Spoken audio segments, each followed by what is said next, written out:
Que Paulo escreve a Timóteo, capítulo 1, do versículo 8 ao versículo 12, cujo tema dessa mensagem hoje é: as crises existentes servem também para revelar o nosso caráter.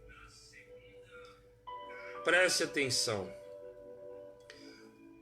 Portanto, não te envergonhes do testemunho de nosso Senhor, nem de mim, que sou prisioneiro seu.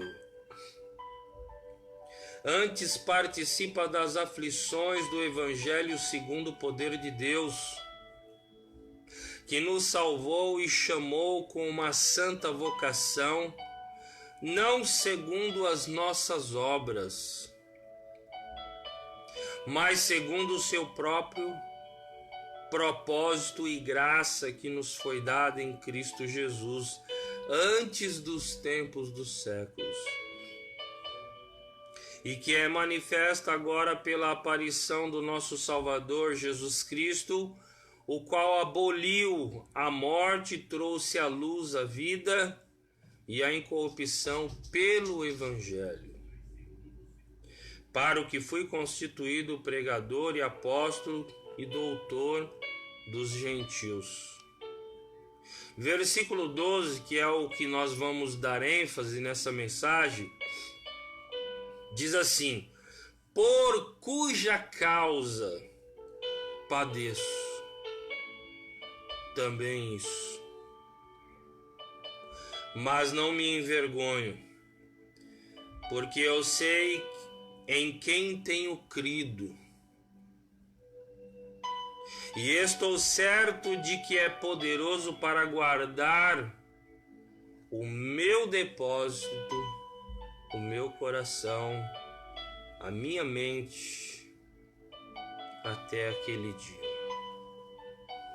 Amados, vou ser breve e resoluto, como nós temos sido nas mensagens, porque o foco é transmitir e expor a palavra de Deus num tempo curto, mas objetivamente, enfim, para que você e eu, nós possamos ser edificados pela palavra, porque a Bíblia diz que a fé vem pelo ouvir, e o ouvir da palavra de Deus, tá? Não basta somente ir à igreja, falar que tem fé em Deus, que acredita em Deus, em Jesus Cristo, se você em voz audível, e se você também não comunga, não congrega e não é ministrado pela palavra de Deus, a sua fé ainda estará superficial e precisa ser aperfeiçoada.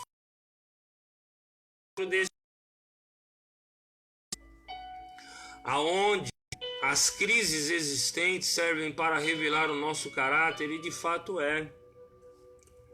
Paulo descreve a Timóteo, preparando ele, discipulando para uma grande obra, para que ele fosse, um superintendente, um pastor superintendente, um bispo, que futuramente iria cuidar das igrejas de Deus nas regiões da Ásia. E ele escreve esta carta para que você possa ter uma ideia, que acabou de dizer principalmente sobre vários assuntos, mas justamente no versículo 12, ele estava falando: por cuja causa padeço também isso, sei em quem eu tenho crido, e estou certo, ele não tinha dúvida, de que Deus é poderoso para guardar o seu coração, a sua mente e a sua alma em Cristo Jesus. O mesmo homem que faz essa declaração, o apóstolo Paulo, um dos pais da igreja, para o nosso enriquecimento teológico e espiritual, esta é uma das cartas que Paulo escreve da prisão de Roma. Inclusive, em 2 Timóteo ele estava em prisão assistida, mas na carta aos Efésios, carta aos Filipenses, carta aos Colossenses, 1 de Timóteo ele estava preso ainda, 2 de Timóteo em prisão assistida pelo Império Romano, carta que ele escreve a Tito e a Filemão.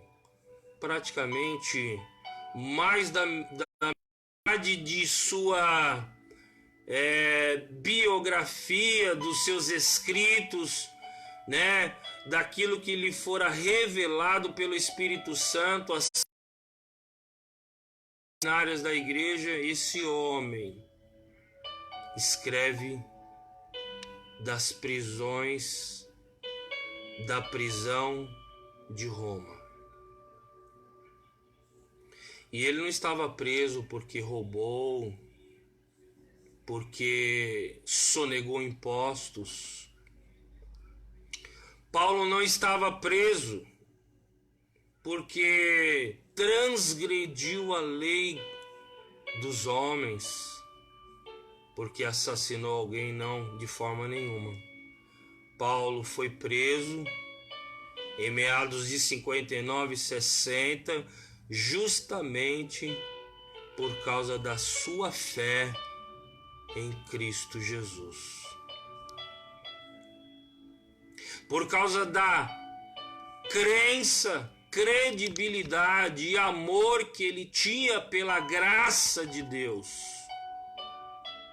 Praticamente mais da metade de suas cartas doutrinando, encorajando, exortando, admoestando, repreendendo os insubordináveis, foram escritas da prisão em meio às lágrimas e sofrimento. Agora, o que tinha de especial Paulo, Pedro, João e os demais, esses homens, mulheres, Maria e dentre tantas outras, mulheres piedosas que serviram à igreja, serviram a Cristo, serviram ao reino de Deus. E em meio ao caos, às crises, às perseguições, eles não tinham nada de especial, humanamente falando. O que eles tinham era disposição e amor e devoção em Cristo Jesus. E mesmo em meio às crises, mesmo em meio à crise, mesmo em meio à prisão, esse homem diz: eu creio, eu acredito. Versículo 12. E eu estou certo, eu não tenho dúvida de que o Senhor Jesus guardará o meu coração, guardará a minha mente e a minha alma até aquele dia. Esse homem que não tinha nada de especial, não andava em cavalos, alados com ouro, prata e pedras preciosas, não usava túnicas tecidas de ouro, era um homem simples como o Mestre Jesus. Mas foram homens e mulheres que fizeram um estrago no mundo em que viveram, no mundo espiritual. O diabo não suportava ouvir a voz desses homens, porque esses homens eram consagrados, e mesmo em meio às crises, ao caos, às percas, às desilusões e às decepções, eles continuavam firmes, crendo na esperança que estava e está em Cristo Jesus. Esse camarada preso, mas é diferente, pastor, não é? Nós estamos falando de um tempo em que a prisão romana não é como muitos que estão encarcerados aí, com visita domiciliar, né? Visita íntima, aliás, de familiares, come, bebe, dorme, tem todos os recursos que precisam. Alguns parece que estão até em hotéis 5 estrelas. Aparentemente, parece que até as pessoas começam a achar que o crime compensa, mas não compensa. O que compensa é você andar firme na palavra de Deus, porque cada um vai dar conta das suas obras diante de Deus. E esse camarada estava preso num contexto difícil, uma prisão fria, sem recurso nenhum, comendo os restolhos que lhe ofereciam, vivendo em meio ao caos. E ele consegue declarar isso. E o mais interessante também é que quando a gente retrocede um pouco, mais uma epístola escrita na cadeia, no cárcere, ele diz assim, em Filipenses capítulo 1 também, ele diz assim, a partir do versículo 18, mas que importa? Contanto que Cristo seja anunciado de toda maneira, ou com fingimento, ou com verdade, nisto me regozijo e me regozijarei ainda. Que me resultará salvação pela vossa oração e pelo socorro do Espírito de Jesus Cristo, segundo a minha intensa expectação e esperança, de que em nada serei confundido. Antes, com toda a confiança, Cristo será tanto agora como sempre engrandecido no meu corpo, seja pela vida ou seja pela morte. Versículo 21. Porque para mim o viver é Cristo e o morrer é ganho. Mas se o viver na carne me der fruto na minha obra, não sei então o que devo escolher. Mas de ambos os lados estou em aperto, tendo desejo de partir e estar com Cristo, porque isso é ainda melhor. Mas julgo mais necessário, por amor de vós, ficar convosco. Esse mesmo varão, esse mesmo apóstolo, esse mesmo irmão em meio ao cárcere, na cadeia, tanto aqui como lá naquela prisão assistida pelo Império de Roma, em 2 Timóteo, onde nós lemos capítulo 1, do versículo 8 ao 12, em meio a essa crise, esse homem não desiste da fé e da esperança. E ainda que ele fosse abatido e a morte o encobrisse, ele com certeza sabia e sabe e soube muito bem da esperança em Cristo Jesus e da eternidade. Então essa crise em que o Brasil e o mundo, em que nós estamos passando, vai nos deixar muitos ensinamentos, principalmente para revelar o nosso caráter em Cristo. Cristãos, obreiros, irmãos, cidadãos de bem que vão à igreja, que são simpatizantes, que não estiverem preparados para passar por crises existenciais, não podem de maneira nenhuma dizer que estão preparados para o céu. É nesse momento em que nós somos revelados, o nosso caráter é revelado, em meio às crises, em meio às dificuldades, que nós demonstramos de fato quem nós somos.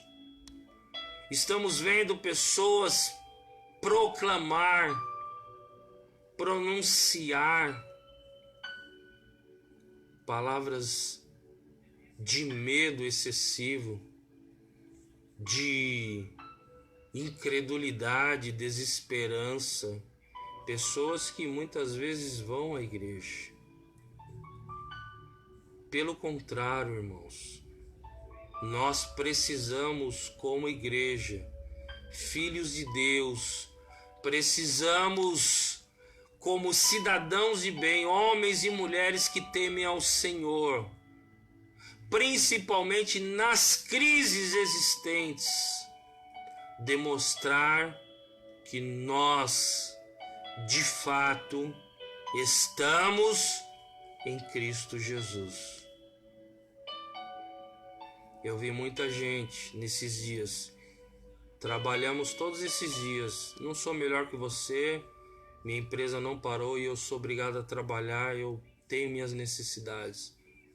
Mas vi muitos cristãos reclusos postando mensagens de derrota, de incredulidade. Agora está sendo revelado.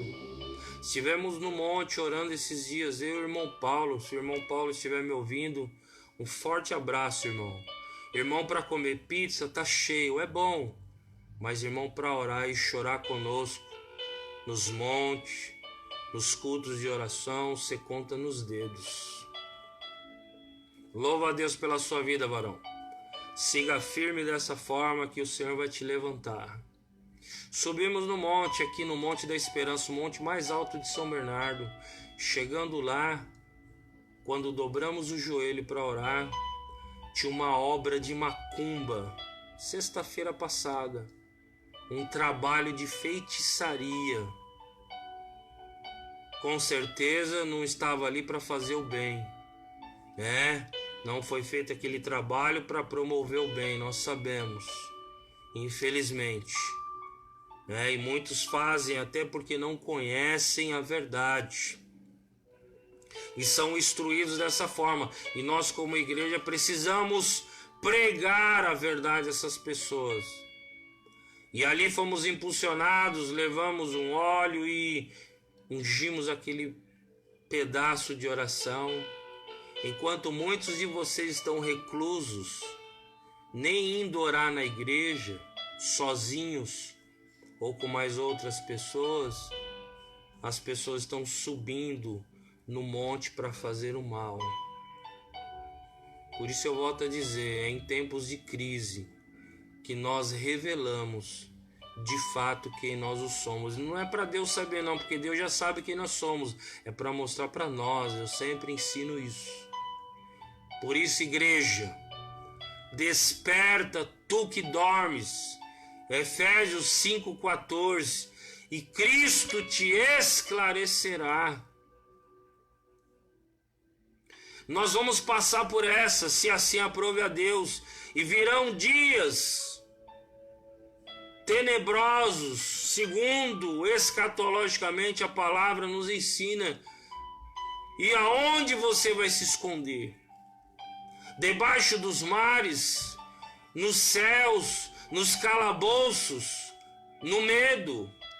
A Bíblia diz em 1 de João 4, versículo 18, que o verdadeiro amor lança fora todo medo, porque o medo traz consigo a pena, constrangimento, confusão, doença e problema. Não é errado você sentir medo, é errado você se esconder atrás do medo. Por isso eu te encorajo hoje, igreja, aos poucos, gradativamente, continue orando em casa, continue mandando vídeos, pregando o evangelho, anunciando o reino de Deus. Não retroceda, porque é em meio às crises que o nosso caráter é revelado.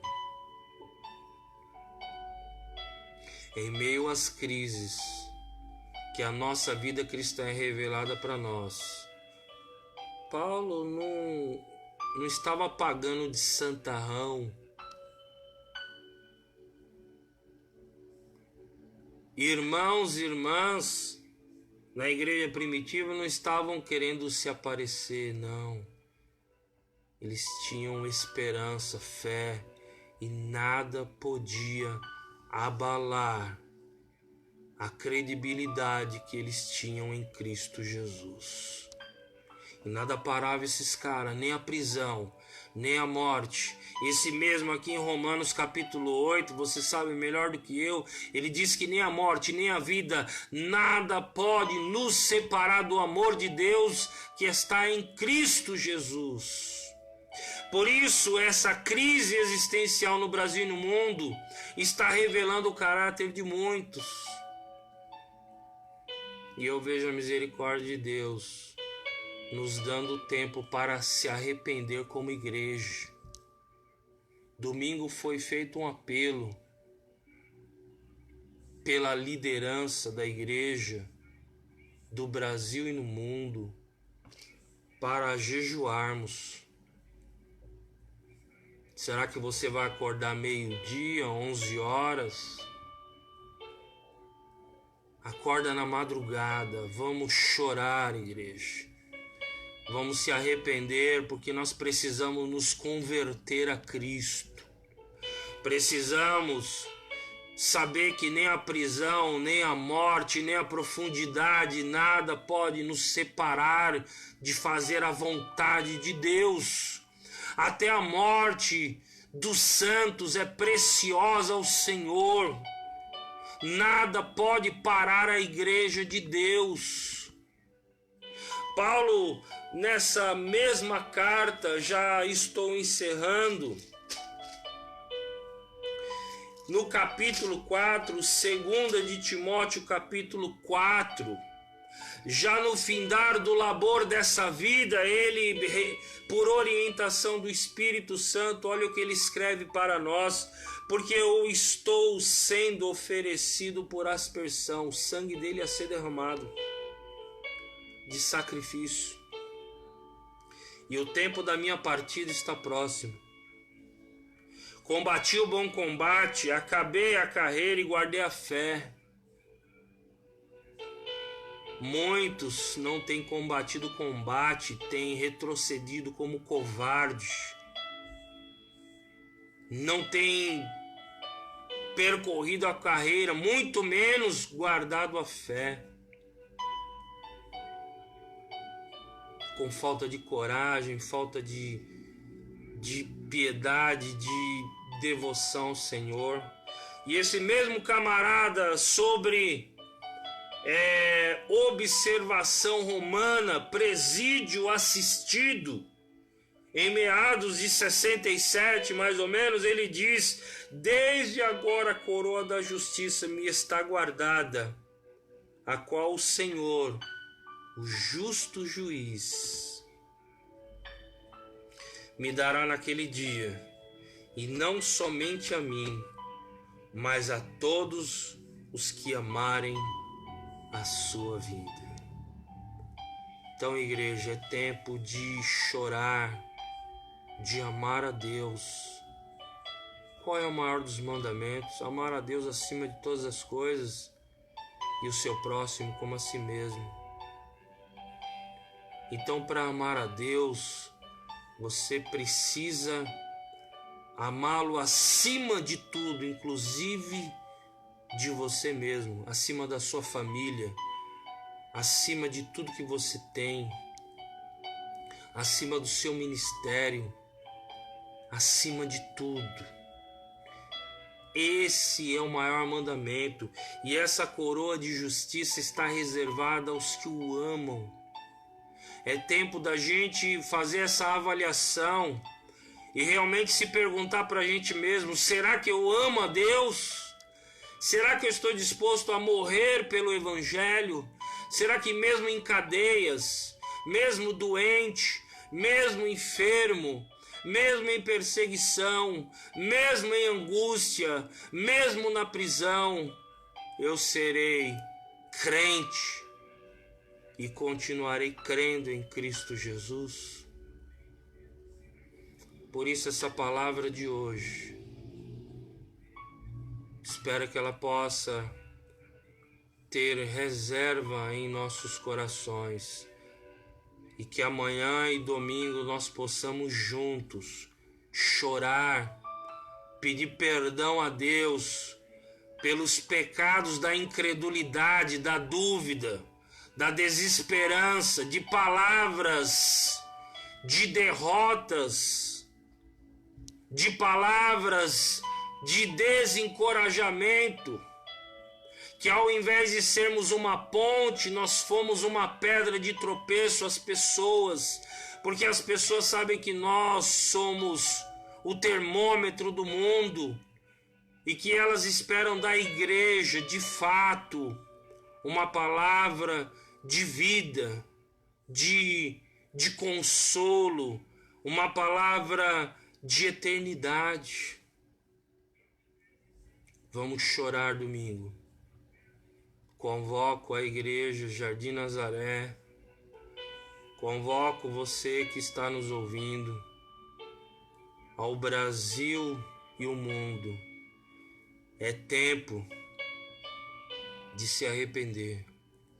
Não é a ciência, não é a medicina, não é o homem, não é ninguém que vai afastar essa peste do Brasil e do mundo, mas é Deus. Deus que vai fazer o impossível acontecer, se nós nos arrependermos. Então abandone a incredulidade, a dúvida, porque a palavra diz que sem fé, Hebreus capítulo 11, sem fé é impossível agradar a Deus. Se você quer agradar a Deus, acorde domingo de madrugada e se una a nós nesse clamor universal pela misericórdia de Deus no Brasil e no mundo, não só sarando as pessoas na área da saúde e nos sarando, mas também sarando no espírito, sarando a alma e salvando as pessoas. Paz seja com o Brasil e o mundo. Vamos orar. Senhor Deus e Pai, eu quero me unir a esse irmão, a essa pessoa que está nos ouvindo e te pedir perdão pelos nossos pecados. Muitos devem falar, mas que pecado, eu sou crente, eu dou o dízimo, eu vou à igreja, eu não mato, não roubo. Pecado da incredulidade, da dúvida, da incerteza, do medo excessivo, a ponto de se esconder nas escuridades do seu reduto, do seu recinto. Senhor, em nome de Jesus, nos perdoa. Perdoa a igreja.